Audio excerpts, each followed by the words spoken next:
It began with the scratching. On nights when the house fell into brittle silence, the sound crept up from beneath the floorboards, soft, insistent, like claws scraping at old wood. Claire hated the basement. Even before she moved in, before the realtor's forced smile, she had felt the wrongness. The air down there tasted of iron and mildew. The light bulbs flickered no matter how many she replaced. But tonight, something had to be done. The scratching had grown louder, urgent. She had not slept for 3 nights, each time waking with the sense of something watching from beneath her bed, just beyond her feet. Armed with a weak flashlight, Claire descended the narrow wooden stairs. Each step groaned protest. The beam danced over the stacked boxes, the broken armchair sunk in shadows. As she reached the bottom, the cold gripped her ankles, seeping through her socks. The scratching stopped. In the hush that followed, Claire's own breath sounded alien, too loud. She swept her light across the concrete walls there. For a moment, the catch of reflection, twin pinpricks of amber glaring from the far corner. She held her breath. The light trembled, but the eyes remained unblinking, perfectly round, shining with something alive. "Who's there?" Claire whispered. The words barely made it past her trembling lips. The eyes blinked once, vanishing. She sagged, knees weak, then cursed as the flashlight flickered and died. Total darkness swallowed her, thick and pressing. A rustle, something moving. Not the slow drag of a rat, but a shuffle with intention, circling her. Claire spun, heart hammering.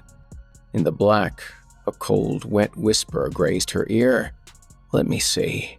She backed into a stack of boxes, sending them tumbling.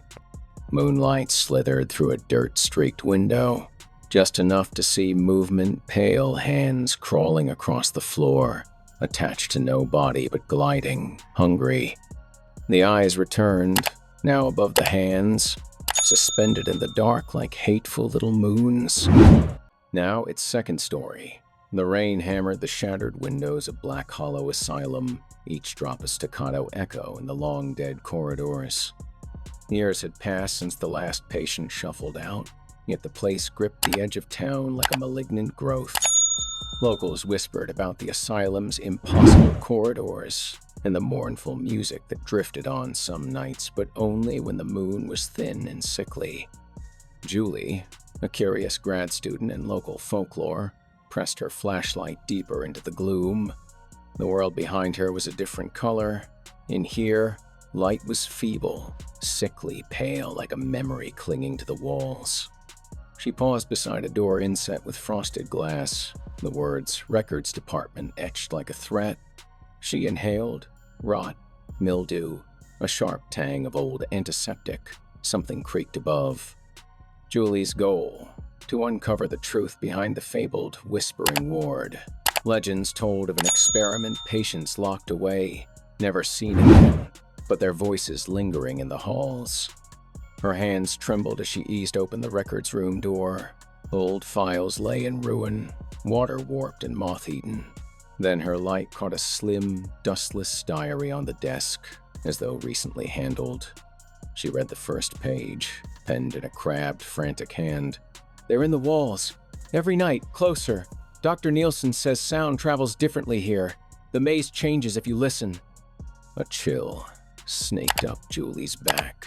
Her breath misted, though the air was stifling. A distant piano note rang, faint as a memory. No one else was supposed to be here. She followed the music, drawn down passages that seemed to bend the more she looked. Hallways looped, doors she had marked with chalk led nowhere. Always the music, now closer, now behind her, always unsettlingly off-key. Her footsteps quickened, echoing in a rhythm not her own. Her phone screen glitched, clock flickering. 1-5-2-13, 12-1. The longer she stayed, the more her own thoughts were not quite her own. At the junction near the decrepit children's ward, she heard soft voices, a labored whisper. "Help us." Julie pressed forward and the air shifted thicker, viscous. The walls themselves hummed. She moved through the sound, following the voices, until she entered the whispering ward. The room was empty except for the faint shimmer of outlines on the walls and a battered tape recorder on the floor. The recorder clicked on by itself, a voice, raw with anguish. "They listen until we're gone. The maze is hungry." The ground shuddered. Faces formed in the mold, screaming in slow motion. Julie ran, but the halls were unfamiliar, wrong. Doors she tried, rattled, sealed. A flash of herself, reflected in frosted glass, her face blurred, eyes hollow, mouth gaping in a silent scream.